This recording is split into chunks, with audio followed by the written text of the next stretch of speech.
किसी भी electronic circuit को समझने के लिए कंपोनेंट का नॉलेज होना बहुत ज़रूरी है। इस वीडियो में सिर्फ कंपोनेंट का नेम जानेंगे, कौन सा कंपोनेंट का क्या नाम है। जैसे कि मेरे पास DTH का पावर सप्लाई है, तो इसमें बहुत सारा कंपोनेंट लगा हुआ है। हर कंपोनेंट का अलग अलग नाम है, अलग अलग काम है। तो इस वीडियो में सिर्फ कंपोनेंट का नाम जानेंगे।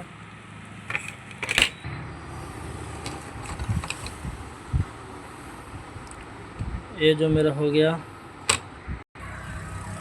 मेन लाइन कनेक्टर सॉकेट है, और ये फ्यूज सॉकेट है, और ये जो ब्लैक कलर का दिख रहा है ये डायोड है। और एक कंपोनेंट जो है लाइन फिल्टर है, इसमें तार का वाइंडिंग होता है। हर कंपोनेंट का अलग अलग काम है, इसका भी एक अलग काम है।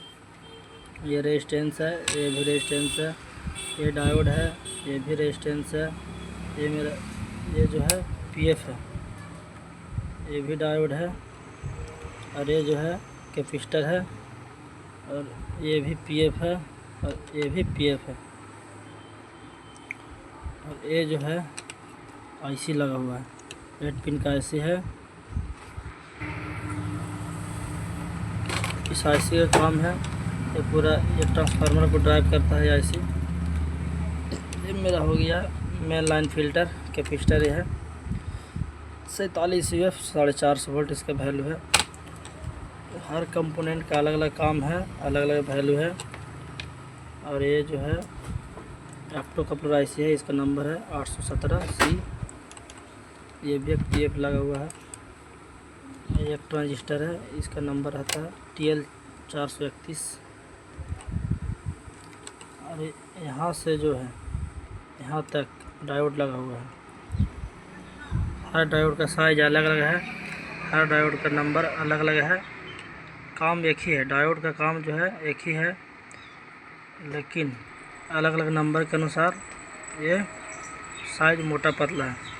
और इसमें एम्पियर के अनुसार ये काम करता है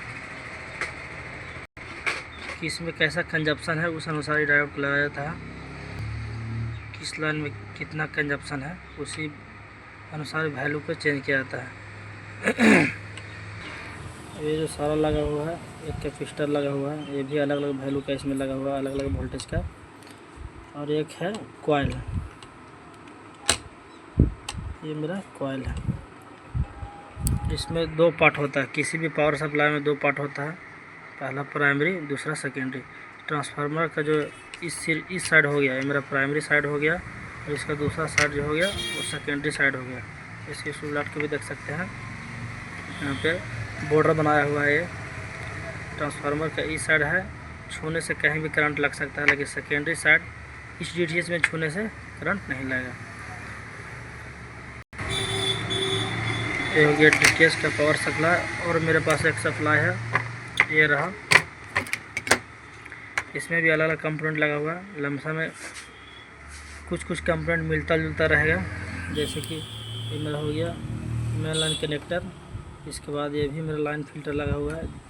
जैसा पावर सप्लाई रहेगा, जितना हैवी पावर सप्लाई रहेगा उस तरह का ये लाइन फिल्टर लगा हुआ रहेगा। ये मेरा PF हो गया, एक अंदर फ्यूज लगा हुआ है।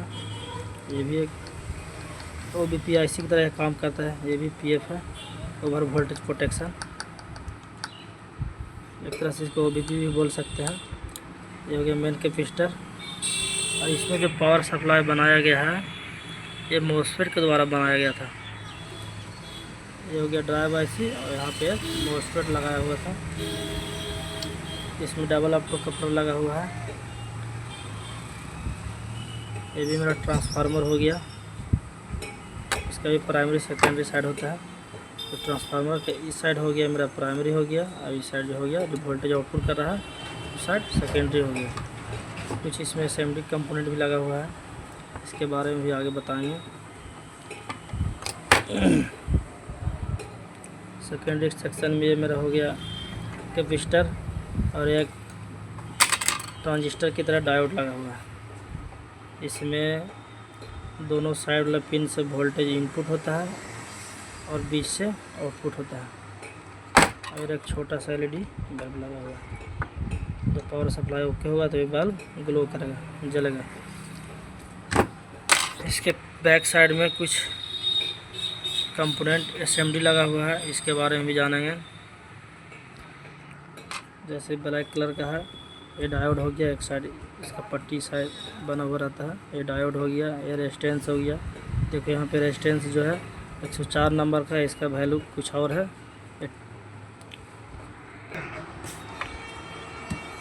ये जो रेजिस्टेंस है 104 नंबर, ये भी 10K का है, ये भी 104, ये भी 10K का है। एक कैपेसिटर लगा हुआ है, ये भी कैपेसिटर, ये डायोड, ये सब रेजिस्टेंस लगा हुआ है। सबका अलग अलग वैल्यू रहता है और अलग अलग नंबर का रहेगा।